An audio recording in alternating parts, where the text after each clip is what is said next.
Sejam muito bem-vindos. Tá frio aí? Nossa. Rio de Janeiro está muito frio mesmo. Deixa eu arrumar aqui a câmera para não ter nenhum tipo de problema, né? Durante a nossa live. Já pegou sua Bíblia? Tá pronto aí pra gente começar? Como é que foi para vocês, hein? A gente vai continuar na lição 2. A gente tem muita coisa para falar. Tem revelações bombásticas. E aí, gente? Vocês já agradeceram a Deus hoje? Cara, hoje, a oração do café da manhã, tava orando com a Manu. E aí eu tava falando, né? Ai, Deus, obrigada. Obrigada por ter uma casa, obrigada por ter uma cama, obrigada por ter um café para tomar de manhã, porque tá muito frio no Rio de Janeiro. Você tá falando da onde ainda? Onde você tá me vendo? Coloca aqui, ó. De onde você tá me vendo? Hoje a gente vai falar, vamos continuar na 2 Reis 2, capítulo 1. Não, 2 Reis 4, perdão, capítulo 1. Gente, tô falando errado toda hora. 2 Reis 4, versículo 1. Desculpa. Acho que é o bom dia, né? Ontem a gente falou um pouquinho, você assistiu a live de ontem? Espero que tenha feito sentido para você, que você tenha aprendido alguma coisa com a live de ontem. E hoje já é um novo dia, e a palavra se renova a cada dia. A gente tem mais um pedacinho do mesmo versículo para a gente poder falar. O versículo de ontem, 2 Reis 4:1, diz assim: certa mulher, que era viúva de um dos membros de um grupo de profetas, foi falar com Eliseu e disse: o meu marido morreu. Como o Senhor sabe, ele era um homem que temia Deus, o Senhor. Mas agora um homem, a quem ele devia dinheiro, veio para levar os meus 2 filhos a fim de serem escravos como pagamento da dívida. Vamos entender um pouquinho como essa mulher estava? Se coloca um pouco no lugar dela. Você já está no momento de perda. Lembra? O marido morreu. Perda, insegurança, problemas. E agora aparece um credor querendo levar os filhos. Essa mulher já perdeu tanta coisa. Quando ela perde o marido, a psicologia vai dizer que o marido, o homem, ele é o pilar mais importante da casa. Ai, Grazi, mas não é assim, blá, blá. Tá, vamos entender o porquê? Porque se ele for um homem de verdade, um pai, um marido com excelência, assim como a Bíblia fala em Efésios 5:25, ele dá a vida por essa esposa. Então, se ele tá aqui no lugarzinho certo dele, a esposa consegue ser a esposa feminina que cuida da casa, cuida dos filhos e cuida dela mesma. Agora, se ele não tá ali, ela precisa fazer um esforço muito maior. Muito maior. Para quê? Para poder fazer a função dela. É complicado. Mas, esse homem, ele era um marido provedor. A Bíblia vai falar, a gente vai ler um pouquinho daqui a pouco sobre isso, que ele era um homem temente a Deus. Um homem que teme a Deus, ele faz aquilo que Deus manda. Ele não entrega a vida pela mulher por causa da mulher. Vamos ser sinceros. Você não ama seu marido, por causa dele, não, gente. Porque, sinceramente, tem muita coisa que ele não faz que te agrada. Mas você faz em obediência a Deus. Você tem temor a Deus. E por isso, você faz aquilo que Deus mandou. E o que Deus mandou? Para a mulher obedecer, se sujeitar, a trabalhar lado a lado com o marido. E para o homem, dar a vida pela mulher. Dar a vida por ela. Porque se ele tiver um lugarzinho dele, ela consegue ficar no lugarzinho dela. Agora, se ele falha, ele falta, essa mulher, ela não deixa a casa cair. Ela se autodestrói para manter a casa no lugar. Mas vamos lá. Lá no grande dia, muita gente vai ter que ter umas conversinhas com Deus. E aí, continua aqui. Então, essa mulher, ela tá nesse momento. No momento de desespero, no momento da falta, no momento da dor, no momento da perda. Porque perde o marido, a gente falou ontem, perde o marido, perde o carinho, perde a proteção, a provisão, perde o companheirismo, perde um monte de coisas. E agora o credor quer levar o que sobrou para ela, que foi o filho. Porque se você lembrar, não tinha nada de dinheiro. Tanto é que ela falou: o que eu tenho em casa não é nada. E depois fala: e o que você tem em casa? Um restinho de azeite. Então ela está no momento de perda. Só que tem um detalhe: ela se recorda que tem alguém que pode ajudar ela. Coisa que falta nos nossos dias. Muitas vezes a gente sabe que a gente está se lascando, mas a gente esquece que a gente tem a quem recorrer. Ou recorre a muitas outras coisas e não recorre a Deus. E aí quando tudo tá lascado, fala assim, se não tiver outra coisa, eu vou recorrer a Deus. Não, meu filho, você tinha que recorrer a Ele primeiro. Mas aí continua. Naquela época, eles não tinham acesso diretamente a Deus, como nós temos hoje. Lembra? Jesus morreu, ressuscitou, o véu do templo se rasgou e hoje em dia você pode falar com Deus aí de onde você estiver. Agora mesmo, se eu quiser parar aqui, eu posso falar com Deus, posso falar enquanto eu estou falando com você, posso falar em pensamento. Naquela época não podia. Então, ela vai direto ao profeta. Ela sabe que ali ela vai encontrar a solução para ela. Então, ela vai direto ao profeta. Ela não fica rodeando, perdendo tempo ou até ocasionando a perda dos filhos, né? Ela vai de encontro ao profeta, chega lá, ela fala para ele o que aconteceu. E o resto da história você já sabe. Se você não sabe, abre a Bíblia em 2 Reis, capítulo 4. E aí ela vai direto ao profeta. Só que ela recorda ao profeta algo que me chamou muita atenção. Ela fala assim, recorda ao profeta, o meu esposo era um homem temente a Deus, e o Senhor sabia disso. Gente, a Bíblia não fala quem era o marido dela. Quem era o marido dessa mulher? Porque se eu paro e penso assim, cara, meu marido morreu, me deixou uma dívida enorme e agora eu tô perto de perder meus filhos. Gente, é importante a gente entender quem era o marido dela, quem é o marido dessa pessoa, quem é o homem que morreu, que deixou uma dívida gigantesca que agora a mulher pode perder os filhos. Sabe o que isso me remete? A algo, se eu te mostrar isso aqui, água, pão, te lembra alguma coisa? Pão e água. Isso te remete a alguma coisa? Não? Você tá lendo pouco a Bíblia, hein? Deixa eu abrir isso aqui para ficar melhor a visualização.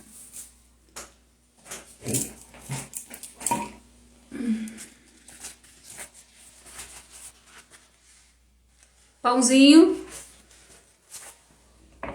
água, não te remete? Vamos ler a Bíblia? 1 Reis, capítulo 18.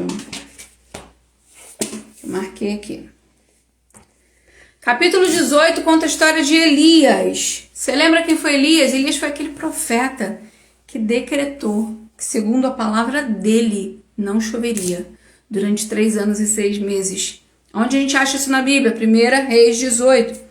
E sucedeu que, depois de muitos dias que a palavra do Senhor veio a Elias no 3º ano, dizendo, vai-te, mostra-te Acabe, e eu enviarei chuva.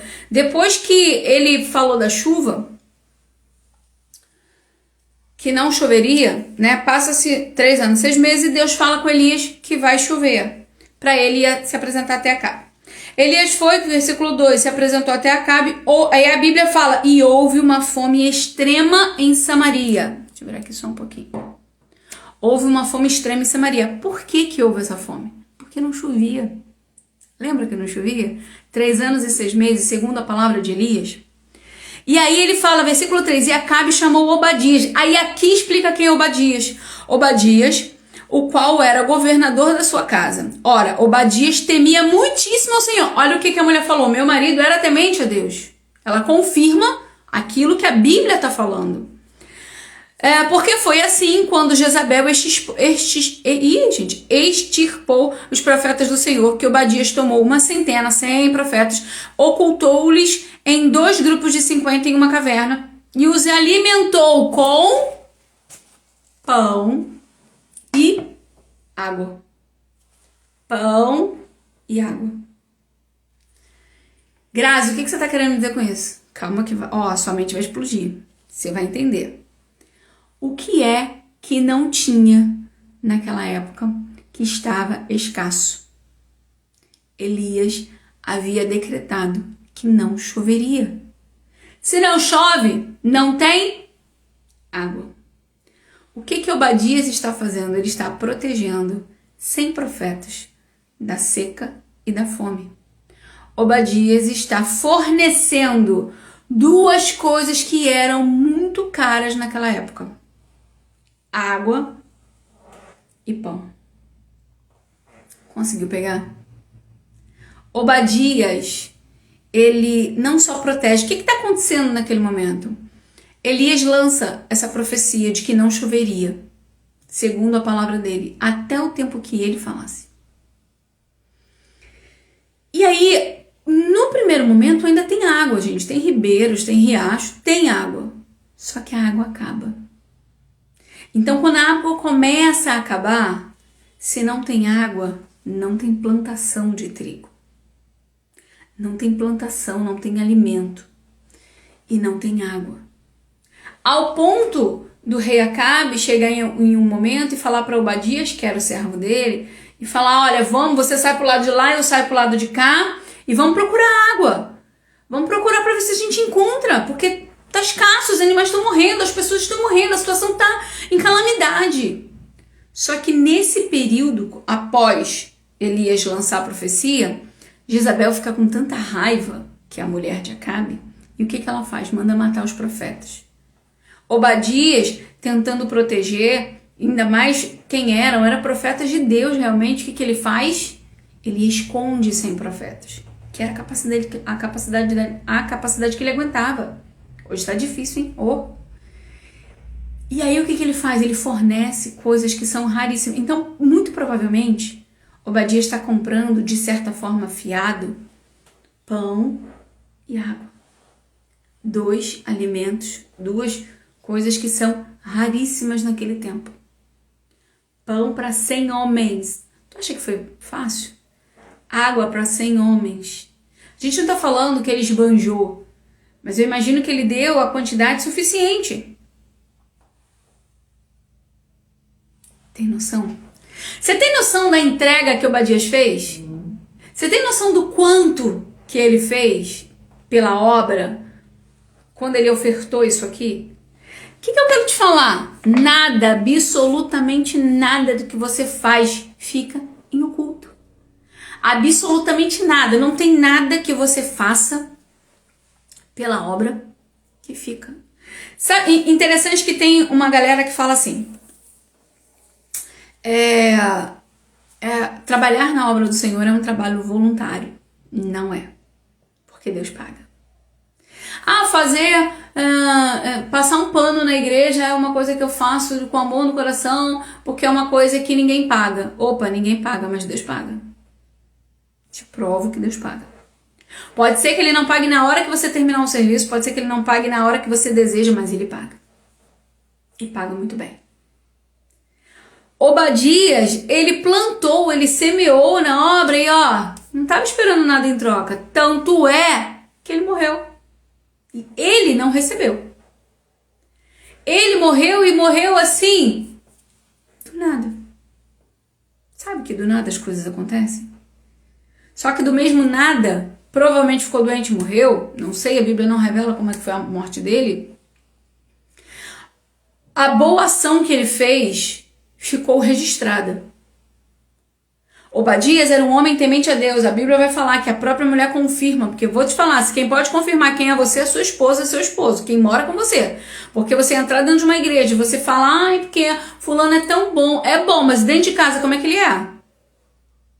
É isso que eu quero saber, como que ele te trata? Quem é o seu marido de verdade? Quem é o pai dos seus filhos de verdade? Quem é o teu pai, a tua mãe? Quem é essa pessoa de verdade? Porque dentro da igreja todo mundo é bom.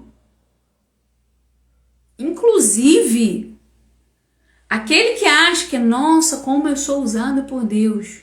Me desculpa. Mas se você parar para analisar, inclusive na minha vida, Jesus só usa aquilo que é inútil, aquilo que não presta, para que a obra dele se aperfeiçoe e as pessoas possam falar, caraca, como Deus usa. Porque as pessoas conhecem quem é você sem ele. Tu não serve para nada. É por isso que ele te usa tanto.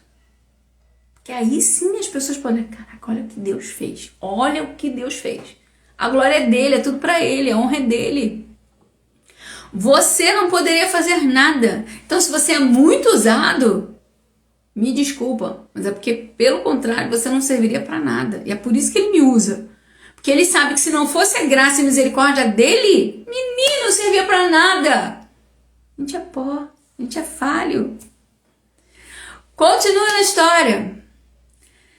E aí, Obadias, ele plantou, semeou, ofertou, e ninguém tá dando nada por ele, ninguém tá nem imaginando o que pode acontecer.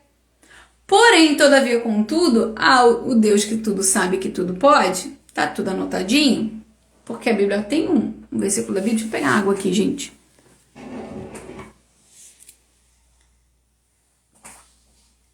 Já bebeu água hoje? Faz bem, teus rins agradecem. Obadias fez uma boa ação e ele morre. Só que ele morre e deixa uma mulher e 2 filhos. E aí é essa mulher que a gente está falando, é essa mulher que está relatada em 2 Reis, é essa mulher que agora está com 2 filhos. E creio eu que a provisão que ela tinha, provisão, dinheiro, tudo que ela tinha no momento da morte dele, é esse momento que está chegando, é o momento que está acabando. Tanto é que o profeta pergunta: o que você tem em casa? Ela: não tenho nada. O que você tem em casa? Ela: eu tenho um pouquinho de azeite. Eu vou falar sobre o azeite em outra live, não é agora. Só que é ela que está vivendo esse momento, o momento que acabou tudo que ela tinha, o momento que acabou a provisão. Vamos dizer que é o momento do fim do mês? É o momento que acabou. Ele morreu e tudo aquilo que ele tinha, ela foi utilizando até aquele momento. E agora está acabando tudo. Tanto é que o credor chega e pede a ela os 2 filhos, já que ela não tem nada que pudesse pagar a dívida. Já que agora, naquele momento, ela está vivendo o desespero. Porém, lembra que eu te falei que nada fique oculto? Deus tem o controle de tudo? O do nada, que a visão dela, né? Aquele momento para ela, parece que do nada veio uma situação que é muito pior. É esse do nada que eu costumo falar tive um adolescente chamado Davi, que ele falou assim: do nada de Deus, Grazi. O do nada de Deus tá chegando na vida dela. Essa é a situação que Deus precisava utilizar para linkar.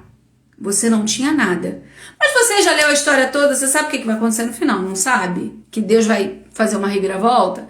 Que do nada vai acontecer tudo? Que do nada Deus vai dar provisão? É essa provisão que vai chegar? Que você já leu a história, você já sabe? Só que tem coisas na nossa vida que precisam acontecer para que a vitória chegue. Tem coisas na nossa vida que você nem imagina que vão acontecer, mas parece que bateram na porta para arrancar o que ela não tinha mais. O que ainda tinha sobrado. Só que, na verdade, essa situação que parece que é para a morte, é para a vida. Romanos 8:28, a gente falou sobre isso ontem, falou isso novamente. Todas as coisas cooperam para o bem daqueles que amam a Deus. A grande questão é a gente continuar aonde a gente deveria estar. Por que a gente não continua? Porque a gente sai do caminho. Se essa mulher, volta na lição de ontem, se essa mulher corre para o lugar errado, ela já tinha perdido tudo. Mas no momento que ela continua caminhando para o lugar certo, sabe? Vai dar certo, vai ter vitória. Qual o melhor atalho, Grazi? O melhor atalho é continuar obedecendo a palavra de Deus. Corre para o profeta, já está no lugar certo. Obedece as direções que o profeta vai te dar. Qual é o profeta? Jesus. Obedece as direções que Jesus vai te guiar. Por que essa lição tem tanto a ver com 2024? Como eu sempre bato nessa tecla. Porque se ela se direcionasse a sofrer, a entregar os pontos, a desistir, ela já tinha acabado com a vida dela. E nem tinha tido a oportunidade de mudar.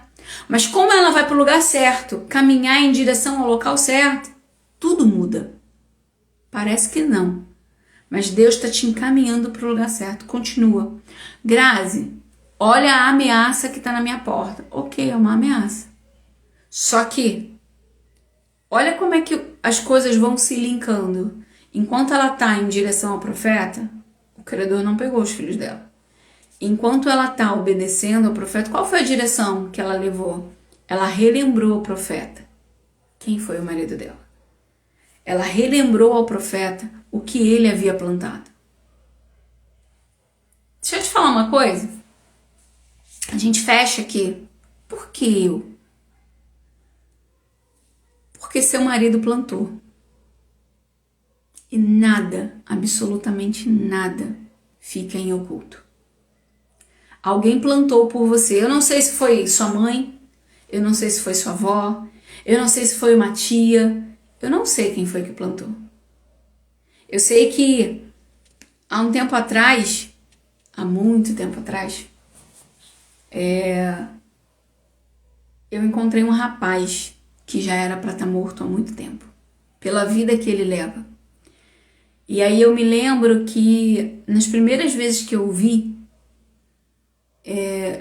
assim, eu não o encontro sempre, mas nas primeiras vezes que eu o vi, eu lembro que eu olhava para ele e eu não o via, eu enxergava uma outra pessoa. Eu enxergava uma senhora de cabeça branca, bem senhorinha, com uma roupinha dessas irmãs, né? Irmã do coque. E eu enxergava essa senhora fazendo a função que ele fazia na rua. E aí eu lembro que por muitas vezes eu queria contar isso pra ele. Passava tempos e tempos, meses, e eu o encontrava novamente na mesma situação. E ele não morria. Até hoje ele tá vivo. E o Senhor mandava eu falar isso pra ele. Fala pra ele que ele não morre por causa da avó dele. Porque foi ela que me orou e que entregou a vida dele na minha mão. É por causa disso que ele não morre. Porque eu fiz uma promessa pra avó dele. E olha, passou muito tempo, e às vezes eu tinha oportunidade, mas sabe aquela coisa de ficar com vergonha de falar? E aí teve um dia que ele chegou até mim e pediu um pão. Sem brincadeira. Agora me recordei, ó.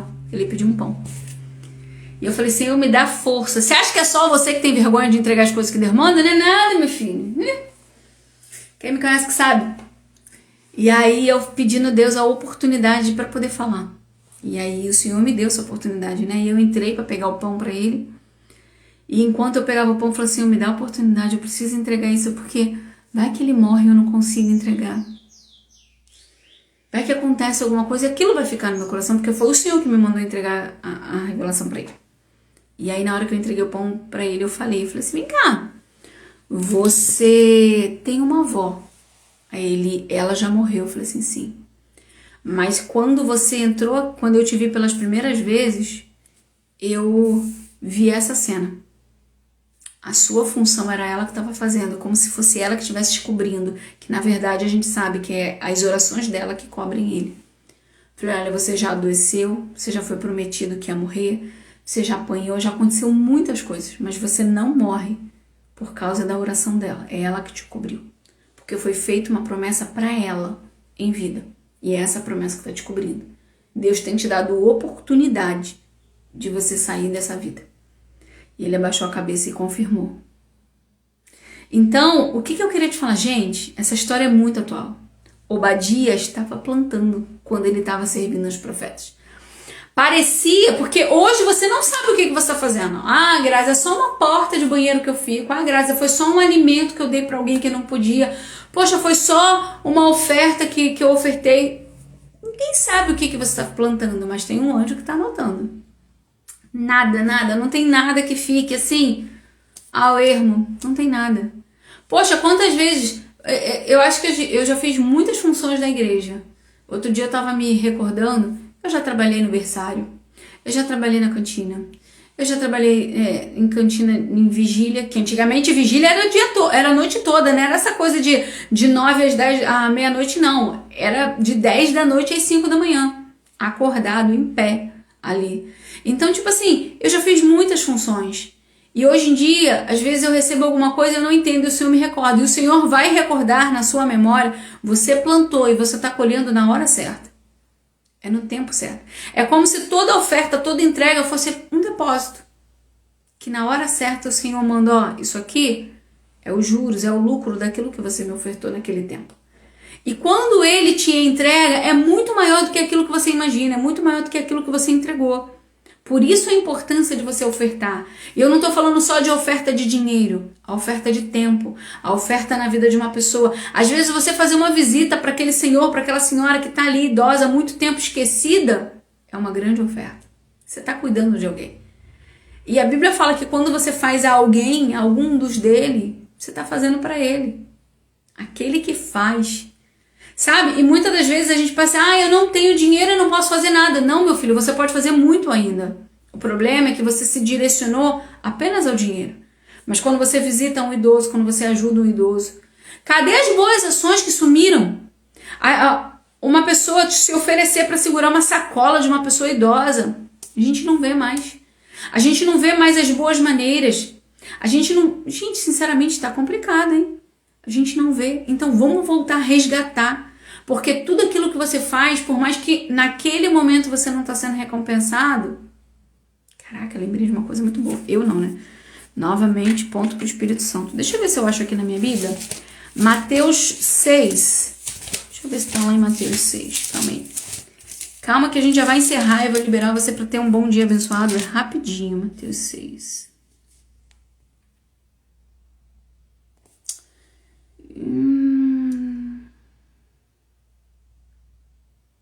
Tem um versículo que fala... que eu gosto de levar, eu já falei sobre isso com os adolescentes várias vezes. Eu não sei se eu vou encontrar agora.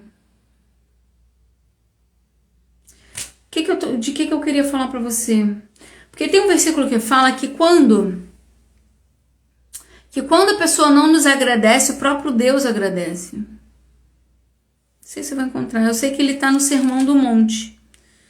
Sermão da Montanha, que ele é muito grande. Mas tem um versículo que fala que quando a gente não é recompensado, é como se fosse assim, você fez alguma coisa e a pessoa não te agradeceu. E aí, o próprio Deus se responsabiliza, sabe? Porque aquele que não foi recompensado na terra, é como se Deus falasse, opa, esquece, não, você não foi recompensado? Não se preocupa, tá anotado aqui no meu livro. E esse versículo fala, ele fala alguma coisa assim, naquele momento você já foi recompensado.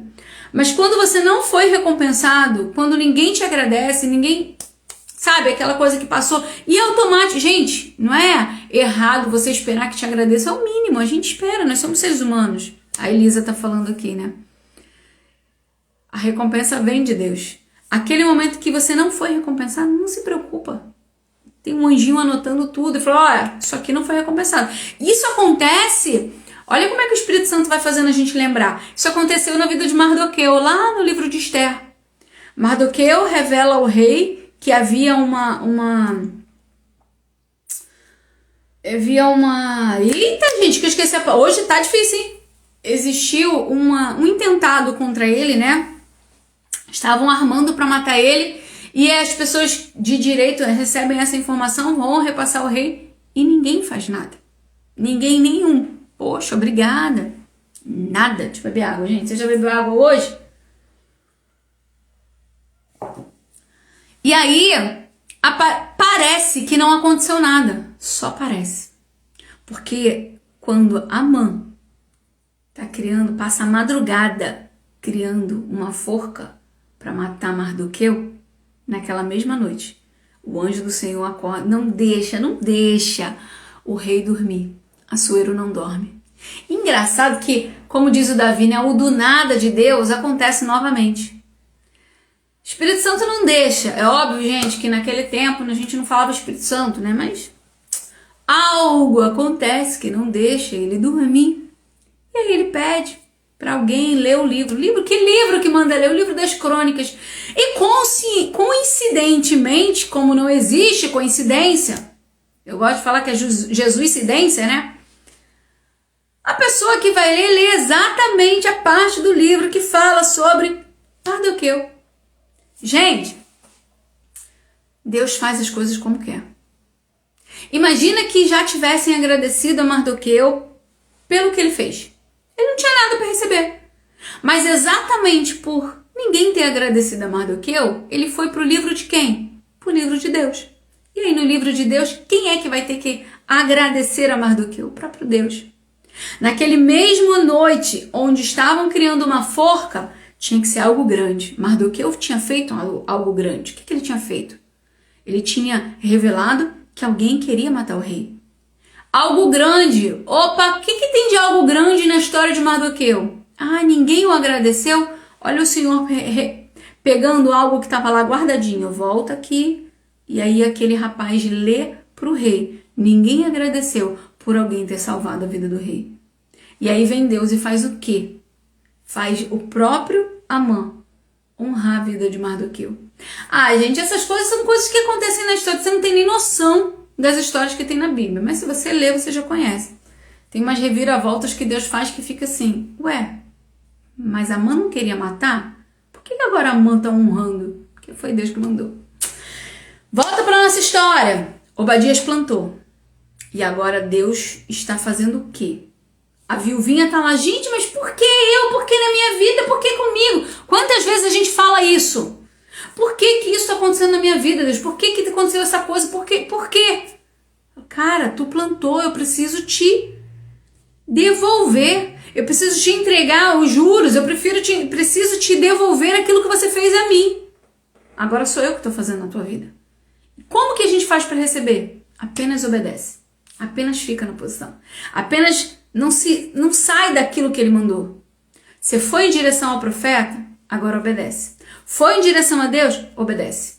Ah, e o que vai acontecer? Ah, filho, tá com ansiedade aí, quer saber o que vai acontecer na história? 2 Reis 4. Agora, se você quiser saber o que vai acontecer na história para os dias de hoje, me encontra aqui amanhã, 8 horas da manhã de novo. Aí a gente vai continuar essa história. Elisa, Deus te abençoe. A todos que estão aí, Deus abençoe a tua vida. Se essa palavra falou com você, comenta aqui embaixo para que outras pessoas também possam saber. Daqui a pouquinho esse vídeo vai estar lá no nosso feed. Deus te abençoe. Compartilha com alguém que precisa ouvir essa mensagem. E amanhã eu te espero aqui para a gente ver a lição 3. Qual é a lição 3? Deixa eu ver aqui, ó. A lição 3 fala: o que eu posso fazer para te ajudar? Que Deus te abençoe. Paz, um bom dia, que seu dia seja abençoado. Tá bom? Agradece a Deus, porque, ó, tá frio, mas você tem um cafezinho para tomar. Tá frio, mas você tem água, você tem pão, você tem alimento. Não reclama, não. Tem gente que tá muito pior. Que Deus te abençoe. Paz. Bom dia.